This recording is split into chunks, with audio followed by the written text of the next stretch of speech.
In an attempt to gain more control, do you ever think of really slowing down your backswing? So often people do.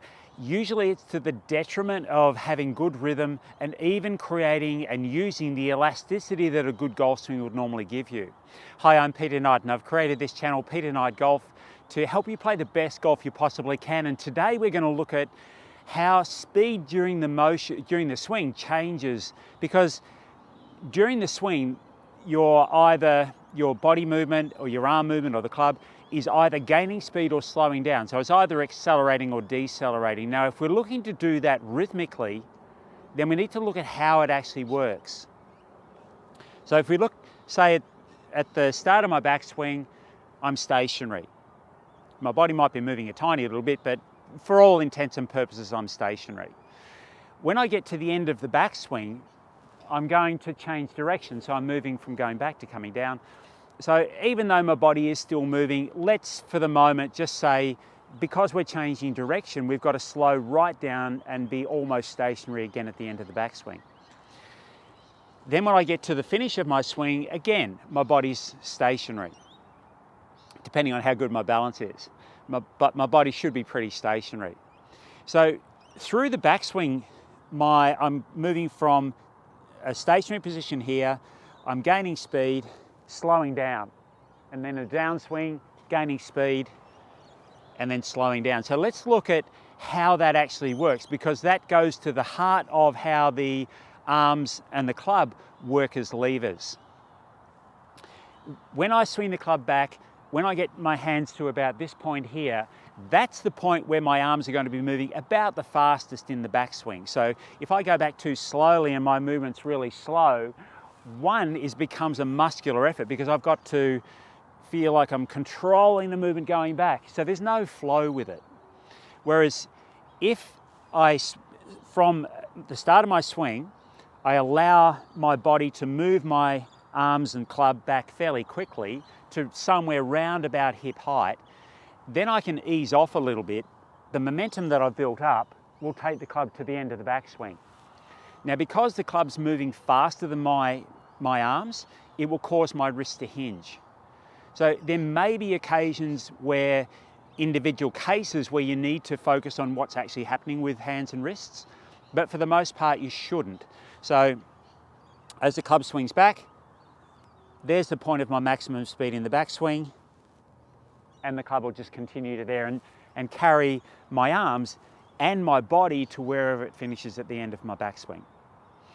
In the downswing, I'm looking to gain speed, but rather than thinking I've got to accelerate everything through impact, it's not the case. The only thing that's accelerating as the club approaches, or the last part before the club hits the ball, is the club itself. So the way that would work is from the top of my backswing, my arms are going to accelerate down to somewhere round about hip height, and then from there, my arms to impact, from here to impact, they're going to slow down. As the club starts to swing down and starts to swing into line with my arms, so my wrists are unhinging, again, this ideally is just momentum-based movement. As the club swings into line with my arm, it will cause my arms to slow down. Now, the majority of golfers try and override that. So they try and keep the arms accelerating for as long as they possibly can, because they've heard I've got to keep everything accelerating through impact. And they're trying to override those forces. That's actually effortful. So all those really good shots where you've just let the club swing, you've allowed the accelerating club to slow the arms, and that's why the shots, one, felt easy, but second, probably because you've hit the good shot as well. So as the club's approaching the ball, my arms will actually slow, and that'll allow the club to catch up. Now, my body's also slowing, and I'm timing this movement so that while my body turn is slowing and my arms are slowing as the club's accelerating, I'm timing it so that I'm at impact where I need to be. If I let the club swing into line too early, which is usually a hand throw anyway, then I'm going to be out of position. If I try and keep my body turning, then again, I'm out of position.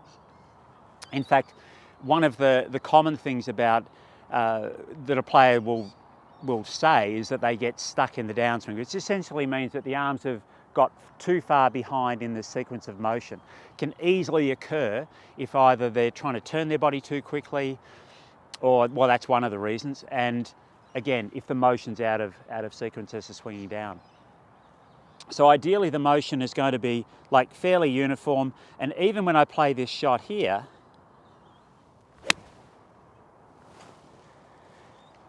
as I went back and through, I've just done all of the things that I described to you, but I've done them in a short space of time. So I've accelerated, slowed down, accelerated, slowed down. Now, of course, it hasn't taken me very long to do that. You know, from address to impact is taking me probably around about 1 second exactly. For a lot of other players, like a lot of the stronger players, a lot of the faster swingers, it's going to be under a second.